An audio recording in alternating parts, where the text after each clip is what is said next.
장미의 이름이라는 유명한 추리 소설이 있습니다. 움베르토 에코라고 하는 분이 쓴 소설인데요. 이탈리아 어느 수도원에서 살인 사건이 계속 일어났습니다. 수도사들이 연쇄적으로 죽어가는 거였습니다. 그래서 범인이 누구인지를 찾아내기 시작했습니다. 범인을 찾아냈습니다. 뜻밖에도 나이 많은 같은 수도원에서 수도사로 살아가고 있던 호르헤라고 하는 수도사가 범인이었습니다. 왜 이 나이 많은 수도사가 동료 수도사를 차례로 죽였을까? 이유는 한 가지였습니다. 보지 말아야 될 책을 보려고 했기 때문입니다. 적어도 이 호르헤라고 하는 나이 많은 수도사가 볼 때는 이 책은 보면 안 된다 라고 생각하고 있는데 수도사들이 그 책을 보려고 하기 때문에 자기가 죽였다는 거죠. 사람을 죽이면서까지, 동료 수도사들을 죽이면서까지 보지 못하게 하려 했던 그 책은 철학자 아리스토텔레스가 쓴 시학이었습니다. 도대체 그 책이 무슨 책이길래 동료 수도사들을 죽이기까지 했는가?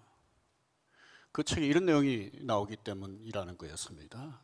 웃음은 예술이고 지식인들의 마음이 열리는 문이다.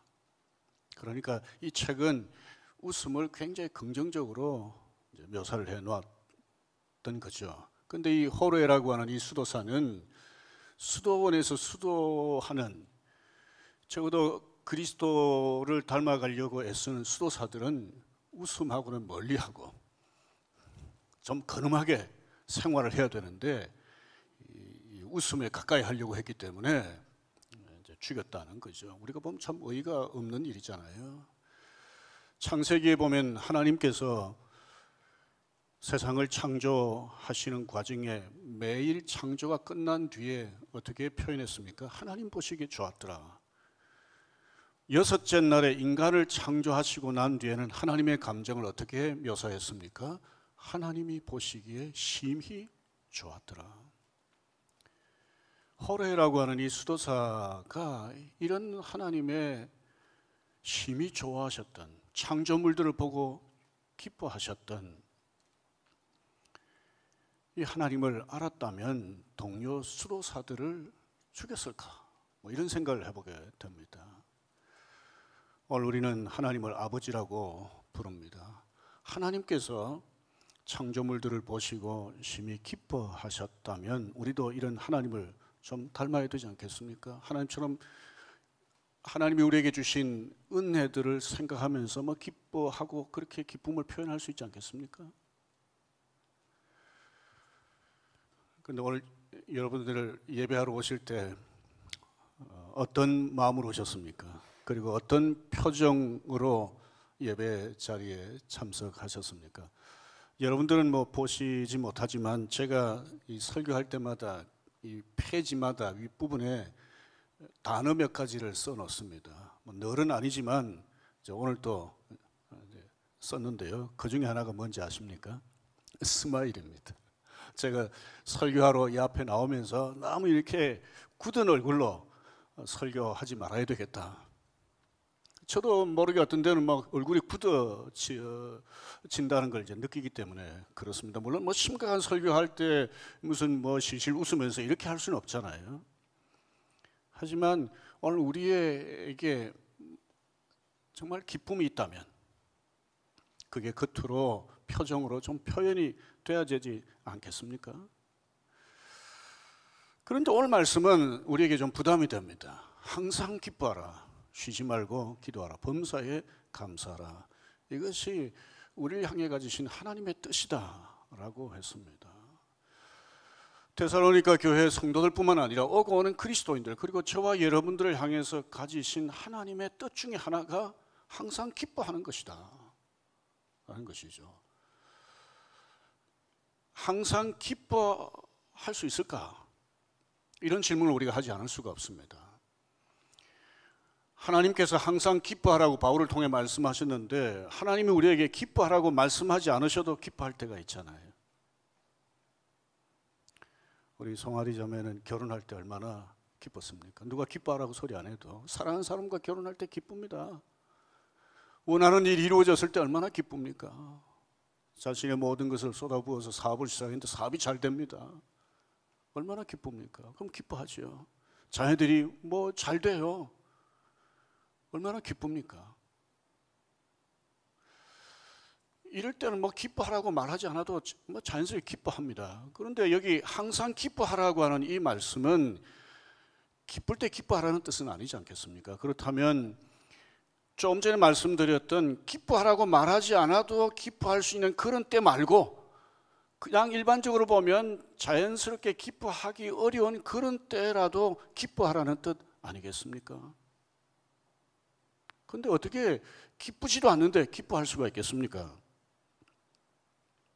사전을 보면 기쁨을 즐거운 마음이나 느낌이라고 정의했습니다. 감정으로 정의를 한 거예요, 기쁨을. 그런데 아시다시피 감정을 명령할 수는 없잖아요. 그런데 하나님은 기뻐하라고 명령하셨습니다. 그러니까 여기 기뻐하라고 할 때 이 기쁨은 단순한 감정 이상이라는 것을 우리가 알 수 있습니다. 그러니까 이 기뻐하라고 했을 때 이 기쁨의 표현은 물론 우리가 감정적으로 표현할 수도 있지만 감정적으로 표현할 수 없는 그런 상황에서도 뭔가 의지적으로 표현할 수 있는 것이 있다는 거죠. 우리가 어떻게 기뻐할 수 없는 상황에서 의지적으로 기쁨을 표현할 수 있습니까? 우리의 생각으로, 우리의 마음가짐으로, 혹은 우리의 말이나 태도나 행동으로 우리의 기뻐하는 행위를 드러내 볼 수가 있죠. 그래서 여기 항상 기뻐하라는 명령을 첫째는 힘든 상황에서도 낙심하지 말라는 뜻으로 볼 수 있습니다. 데살로니가 교회 성도들을 향해서 바울이 항상 기뻐하라고 편지했는데 데살로니가전서 3장 7절부터 9절을 보십시오. 전부 다 아니고 일부입니다만은 여기 보면 바울이 어떤 상황에 처해 있습니까? 궁핍과 환난, 이 앞에 모든이라고 했습니다. 그러니까 궁핍과 환난이 심했다고 하는 걸 짐작할 수가 있죠. 바울은 이런 심한 궁핍 가운데서 예수님을 원망할 수 있지 않겠습니까? 바울이 뭐 스스로 사도가 되려고 했습니까? 아니잖아요. 예수님이 바울을 사도로 선택하셨습니다.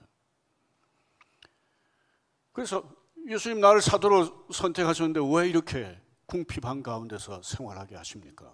원망할 수 있는 거죠. 또 바울은 환난 가운데서 두려워할 수 있죠. 바울도 별 수 없는 연약한 인간이기 때문에 두려워할 수 있습니다. 그런데 바울이 어떻게 했습니까? 여기 보면 모든 기쁨으로 기뻐하니 이렇게 표현했습니다. 크게 기뻐한다는 말이죠. 여기서 모든 기쁨으로 기뻐한다는 이 말은 궁핍과 환난이 참 좋다. 야, 내가 너무 가난해졌다. 야, 내가 환난을 당하고 있다. 내가 너무너무 기분 좋다. 뭐 이렇게 한다는 뜻이겠습니까? 그건 아니지 않겠어요? 바울의 기쁨은 낙심하지 않고 하나님을 바라보는 것으로 표현되었다고 볼 수 있습니다. 고린도후서 4장 8절을 한번 보십시오. 같이 읽겠습니다. 우리가 사방으로 우겨쌈을 당하여도 쌓이지 아니하며 답답한 일을 당하여도 낙심하지 아니하며. 바울이 궁핍과 환난 가운데서도 하나님을 원망하지 않고 하나님을 생각하며 낙심하지 않았습니다. 이것이 기뻐하는 의지적인 표현이다 라고 할 수 있습니다. 바울이 데살로니가 교회에 전도하기 전에 앞서서 빌립보에서 전도했습니다. 사도행전 16장을 보면 귀신 들린 사람에게서 귀신을 쫓아내 주신 게 있죠. 그것 때문에 두들겨 맞고 옥에 갇혔습니다. 이때 바울이 어떻게 했습니까? 야, 내가 옥에 갇혔다. 너무너무 기쁘다. 두들겨 맞았다. 너무너무 좋다. 이렇게 표현했습니까? 제가 사도행전 16장 25절을 읽겠습니다. 한밤중에 바울과 실라가 기도하고 하나님을 찬송하며 죄수들이 듣더라. 바울이 감옥 속에서 다른 죄수들이 들을 정도로 막 기뻐 웃는 그런 모습은 여기 묘사되어 있지 않습니다. 바울은 감옥 속에서 기도하고 하나님을 찬송했습니다. 하하호호 웃지는 않았지만 얼굴 만면에 가득 웃음을 띠고 이렇게 하지는 않았겠지만 그 마음에 하나님을 생각하면서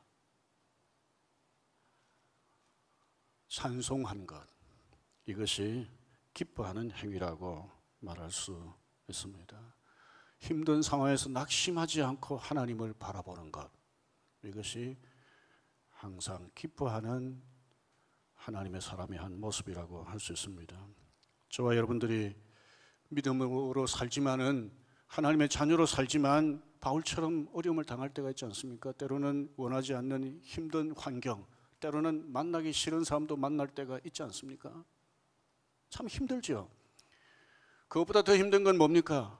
자녀들에게 힘든 일이 생길 때입니다. 차라리 내게 힘든 일이 생기면 그래도 내가 힘들어도 좀 감당을 해내겠는데, 자녀들에게 힘든 일이 생기면 더 힘듭니다. 여러분, 이럴 때 어떻게 웃으면서 사람들을 만나고 다닐 수가 있겠습니까? 자신의 모든 걸 쏟아부어서 이제 마지막이라고 생각하고 사업을 시작했는데 쫄딱 망해버렸습니다. 그런데 야, 내 망했다 하면서 웃으면서 그렇게 다닐 수 있겠습니까? 심각한 질병이 있다는 것이 발견이 되고 사랑하는 사람이 내 곁을 떠났습니다. 그럴 때도 감정적으로 웃으면서 시간을 보낼 수가 있겠습니까? 힘들죠. 그렇게 할 수가 없죠. 여기 항상 기뻐하라는 명령은 이렇게 힘들 때 하하호, 아니면 얼굴 가득히 웃음을 띠면서 그렇게 살라는 뜻이라기보다는 낙심하지 아니하고, 바울이 그랬던 것처럼 낙심하지 아니하고 하나님을 바라보는 것이라고 할 수 있습니다. 절망적인 상황에서도 하나님 원망하지 않고 내가 받은 구원을 생각하고 나를 변함없이 사랑하시는 하나님을 생각하고 기쁨의 근원 되시는 하나님을 의지하는 것, 이것이 기뻐하는 행위라고 할 수 있습니다. 우리가 감사절 때 자주 읽는 성경 중에 하나가 하박국서 3장 아닙니까? 보면 무화과나무, 감람나무, 포도나무에 아무 열매도 없고 밭에 먹을 것도 없고 소, 양도 없고, 그런데도 뭐라고 표현했습니까? 나는 여호와로 인하여 즐거워하고 구원의 하나님으로 인하여서 기뻐하겠다고 했습니다. 이때 기뻐하고 즐거워한다는 게 하오 이렇게 하는 게 아니잖아요. 그 하나님 생각하면서 그 하나님 더욱 신뢰하는 그런 태도, 이것이 하나님을 즐거워하는 것 아니겠습니까? 물론 내적인 세상 사람들이 알 수 없는 신비한 기쁨이 있죠. 있지만 이런 하나님 변함없이 신뢰하는 태도, 이것이 항상 기뻐하는 삶이라고 할 수 있습니다. 로마서 8장 18절을 보십시다. 같이 읽겠습니다. 생각하건대 현재의 고난은 장차 우리에게 나타날 영광과 비교할 수 없도다. 이 구절은 무엇과 무엇이 대조됩니까? 현재의 고난과 장차 나타날 영광입니다. 근데 우리가 어려운 상황에 빠지게 되면 장차 나타날 영광이 보이질 않습니다. 실제 눈에 보이지 않잖아요. 그러니까 현재 보이는 건 뭡니까? 현재 당하는 고난입니다. 현재 당하는 고난만 생각하면 기뻐할 수가 없습니다. 물론 감정적으로 기뻐할 수도 없고요. 하나님 좀 원망하고 싶은 마음이 생기지 않습니까? 아니, 다른 집의 자녀는 괜찮은데 왜 우리 집의 자녀는 이럴까? 다른 사람은 사업하면 잘 되는데 왜 내 사업은 이럴까? 다른 사람은 건강한데 나는 왜 이럴까? 다른 사람들은 사랑하는 가족들이 주변에 있는데 왜 내가 사랑하는 사람들은 내 곁을 이렇게 하나씩 떠나는가? 뭐 원망할 수 있잖아요. 그런데 이런 눈앞에 있는 것만 보지 아니하고 다 할 수는 없으나 하나님이 나를 사랑하신다 변함없이 합력에서 선을 이루시는 하나님의 신비한 섭리를 믿고 힘든 오늘을 견뎌내는 것, 버텨내는 것, 힘든 이 골짜기를 묵묵히 걸어가는 것, 그 하나님을 신뢰하면서 그 하나님께 소망을 두면서 어두운 골짜기를 걸어서 통과해 나가는 것, 이것이 기뻐하는, 의지적으로 기뻐하는 태도다라고 말할 수 있습니다. 두 번째, 항상 기뻐하라는 이 명령은 이웃을 기쁘게 하는 일을 기뻐하라는 말씀으로 생각할 수 있습니다. 사람들은 할 수만 있다면 누구를 기쁘게 하려고 그럽니까? 자신을 기쁘게 하려고 그러잖아요. 자신을 기쁘게 하기 위해서 시간도 쓰고 돈도 씁니다. 자신을 더 많이 기쁘게 하려고 더 많은 돈을 모으려고 그럽니다. 때로는 자신을 기쁘게 하려고 다른 사람을 이용까지 합니다. 좋지 못한 방법으로. 그런데 예수님을 보십시오. 요한복음 15장 11절입니다. 같이 읽어보실까요? 내가 이것을 너희에게 이르면 내 기쁨이 너희 안에 있어 너희 기쁨을 충만하게 하려 함이라. 여기 내 기쁨이라고 그랬으니까 지금 예수님은 지금 기쁨이 충만하신 분이에요. 근데 지금 이때가 언제입니까? 마지막 만찬을 제자들과 함께 잡수시고 난 뒤에 가룟 유다가 자신을 배신할 것을 다 말씀하신 뒤였잖아요. 십자가를 앞에 두고 있는 때였습니다. 그런데 당신에게는 기쁨이 있다. 그런데 이 기쁨을 어떻게 해요? 제자들도 충만히 가지기를 원한 거예요. 그러니까 예수님의 이 마음에는 뭐가 있었는가 하면 제자들을 기쁘게 하고자 하는 마음. 예수님의 기쁨은 제자들이 기뻐할 수만 있다면 자기는 그걸로 좋다. 이런 마음이 예수님에게 있었다라고 할 수 있습니다. 그리고 실제 예수님께서 제자들로 하여금 예수님의 기쁨을 누리도록 하기 위해서 생명을 내어주셨지 않습니까? 바울은 이런 예수님을 닮았습니다. 데살로니가전서 2장 8절을 제가 읽겠습니다.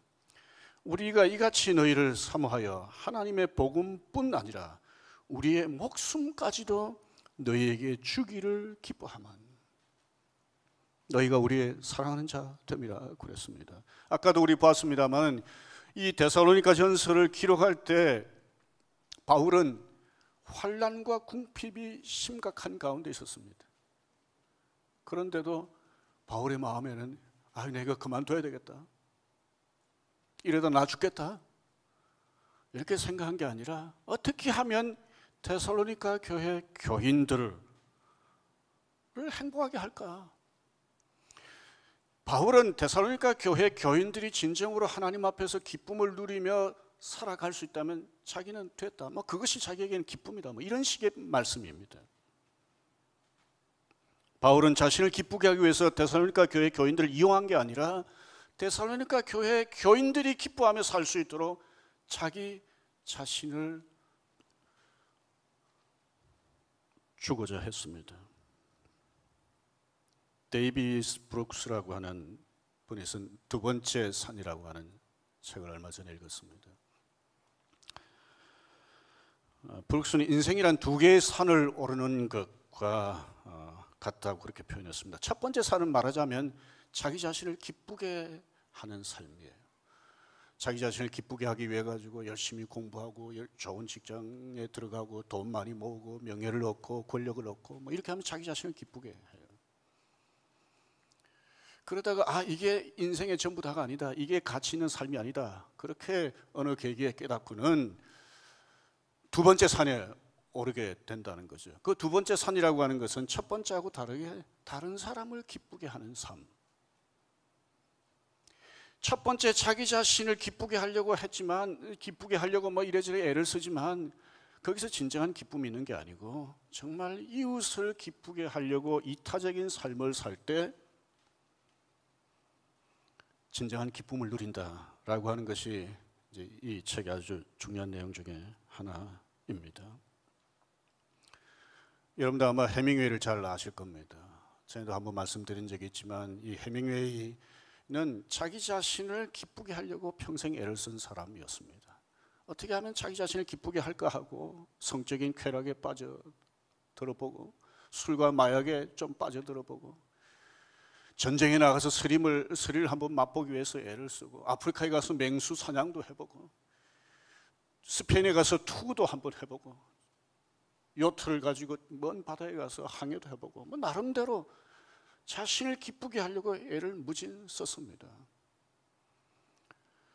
어떻게 보면 브룩스가 표현한 대로 첫 번째 산에 오르는 것이 목표였던 사람이었습니다. 그런데 그의 삶을 보면 완전히 도달한 것 같지 않아요? 올라갔다 나가 떨어지고 올라갔다 나가 떨어지고 그러면서도 계속 첫 번째 산에 오르는 것이 목표인 채로 살다가 마지막에 스스로 자기 목숨을 끊어버렸습니다. 참 안타까운 일이죠. 해밍웨이처럼 자기 자신을 기쁘게 하려고 애를 쓰는 사람이 우리 주변에 참 많잖아요. 그런데 이와 달리 다른 사람을 기쁘게 하려고 두 번째 산에 오르는 것과 같은 삶을 사는 사람들이 적지 않습니다. 지난주에 16일인가요?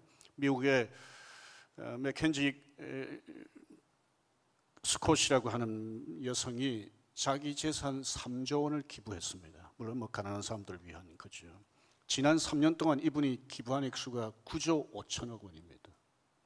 뭐 돈이 많으니까 이렇게 할 수 있지 않냐, 뭐 이렇게 생각할 수 있는데 여러분 돈 많다고 뭐 이렇게 많은 돈을 기부합니까?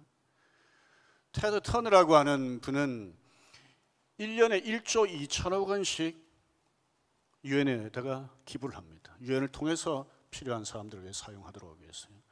테드 터너가 빌 게이츠에게 한번 이렇게 얘기를 했다고 그래요.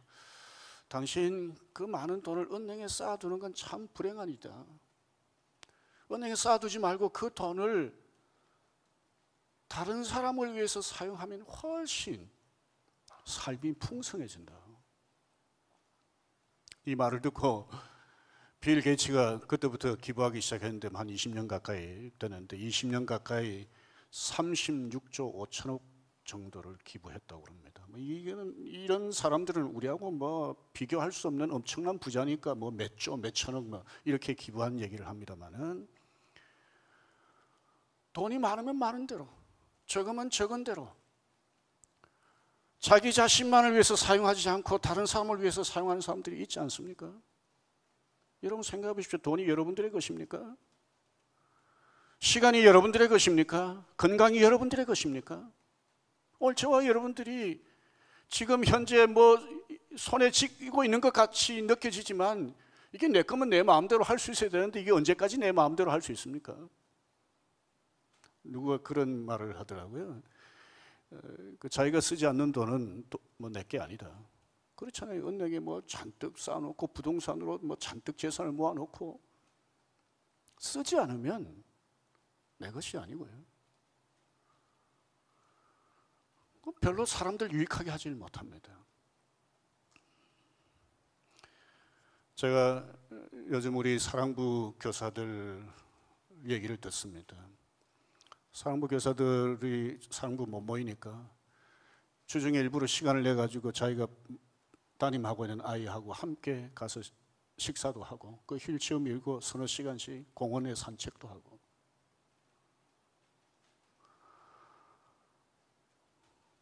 이웃을 위해 자기 시간과 몸을 그렇게 사용하는 거죠. 요즘 목자 목님들 만납니다. 다시 한번 절감하는 게 있습니다. 이분들이 때로는 자기 자신의 문제, 가족의 문제 감당하기도 힘든데 목원들을 위해서 시간을 쓰고 마음을 쓰고 몸을 쓰고 때로는 물질까지 쓰면서 이들을 기쁘게 하려고 이들이 주께로 가까이 나아가는데 조금이라도 좀 도움이 되면 좋겠다라고 생각하고 그렇게 하는 것을 기뻐하는 그런 삶을 사는 것을 보면서 참 감동을 받습니다. 우리 교사들도 마찬가지죠. 교회 안에 여러 다양한 영역에서 많은 분들이 그렇게 살아가려고 애를 씁니다. 나 자신만을 기쁘게 하려고 하지 않고 다른 사람을 기쁘게 하는 것을 기뻐하는 그런 삶을 살아가려고 애를 쓰는 것. 그 어떤 사람은 다른 사람 말 들어주는 게 참 힘들잖아요. 그런데 1시간이고 2시간이고 계속 들어주는 분들이 계세요.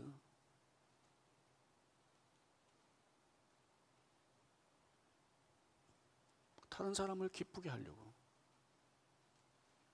다른 사람을 기쁘게 하려고 하는 것을 기뻐하는 것, 이것이 항상 기뻐하라고 하는 이 말씀 속에 담긴 뜻 중에 하나라고 봅니다. 로마서 15장 2절을 보십시오. 같이 읽겠습니다. 우리 각 사람이 이웃을 기쁘게 하되 선을 이루고 덕을 세우도록 할지니라. 그래서 저와 여러분들의 삶을 한번 점검해 보십시오. 어떻게 하면 내가 좀 이웃을 기쁘게 할 수 있는가? 한번 해보십시오. 이웃을 기쁘게 할 때 우리 삶이 훨씬 더 풍성해집니다. 여러분들 그런 거 많이 경험하시죠? 다른 사람에게 식사 대접을 받을 때가 더 기쁩니까? 식사 대접을 할 때가 더 기쁘십니까? 식사 대접을 할 정도의 경제적인 상황만 되면 식사 대접하는 것이 받는 것보다 훨씬 더 기쁘다는 걸 여러분들은 알 겁니다. 뭐 작은 예잖아요. 다른 사람을 기쁘게 할 때 그것이 우리에게 더 큰 기쁨이 됩니다. 요즘 자주 생각하는 내용 중에 하나인데요. 로마서 12장 15절 말씀 같이 보십시다. 같이 읽겠습니다. 즐거워하는 자들과 함께 즐거워하고 우는 자들과 함께 울라. 어느 것이 더 어렵다고 얘기를 합니까? 즐거워하는 자들과 함께 즐거워하는 것이 더 힘들다. 그래서 교회 안에서 즐거운 일이 있어도 기쁜 일이 있어도 또 저 자랑질 한다 이렇게 할까 봐 얘기를 못하고, 또 누가 그런 얘기를 하면 별로 기분이 안 좋고. 이제 가족이라는 게 그렇잖아요. 가족은 뭐 큰아들이 잘하고 그러면 둘째 아들, 셋째 아들, 뭐 엄마 아빠 다 모여가지고 잘했다고 이렇게 함께 기뻐하고 그러잖아요. 그게 가족이잖아요. 함께 이렇게 기뻐하면 결과적으로 어떻게 돼요? 그 기쁨이 더 커지잖아요. 그래서 슬픔은 함께 할수록 줄어들고 기쁨은 함께 할수록 더 커진다. 뭐 기뻐하는데 아무도 손해보는 사람이 없습니다. 그런데 이걸 우리가 잘 못합니다. 그래서 교회 안에서 함께 기뻐하는 이 일,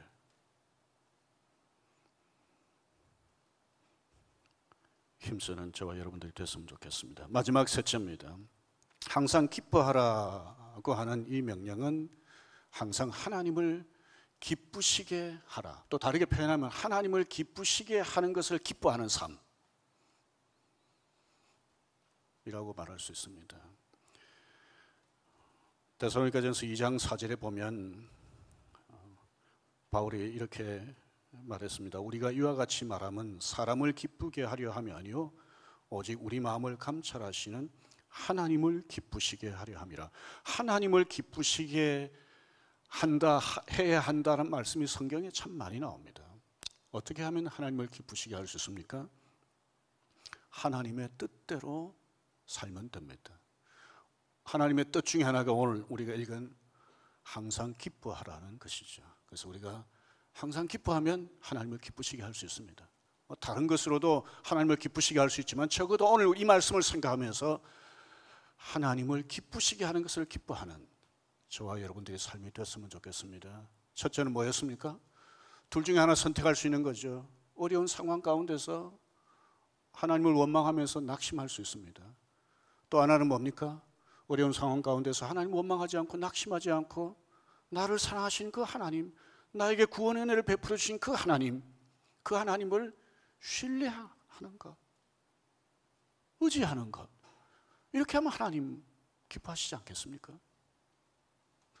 두 번째가 뭐였습니까? 나 자신을 기쁘게 하는 이 세상 가운데서 나 자신만을 기쁘게 하려고 하지 않고 이웃을 기쁘게 하는 것을 기뻐하는 이런 삶을 살아갈 때 누가 기뻐하시겠습니까? 나도 기쁘지만 이웃도 기쁘지만 하나님도 기뻐하신다 라고 하는 것을 생각하면서 구체적으로 어떻게 하면 이웃을 기쁘게 할 수 있을까 계획하고 실천하는 저와 여러분들이 됐으면 합니다. 고린도후서 6장 10절에 이렇게 말씀했습니다. 근심하는 자 같으나 항상 기뻐하고 가난한 자 같으나 많은 사람을 부요하게 하고 아무것도 없는 자 같으나 모든 것을 가진 자로다. 그리스도인은 세상 사람들이 이해할 수 없는 역설적인 삶을 사는 사람입니다. 오늘 우리가 이 땅에서 살아가는 날 동안 감정적으로도 기뻐하고 의지적으로도 기뻐함으로 하나님을 기쁘시게 하는 저와 여러분들이 되기를 주의 이름으로 축원합니다.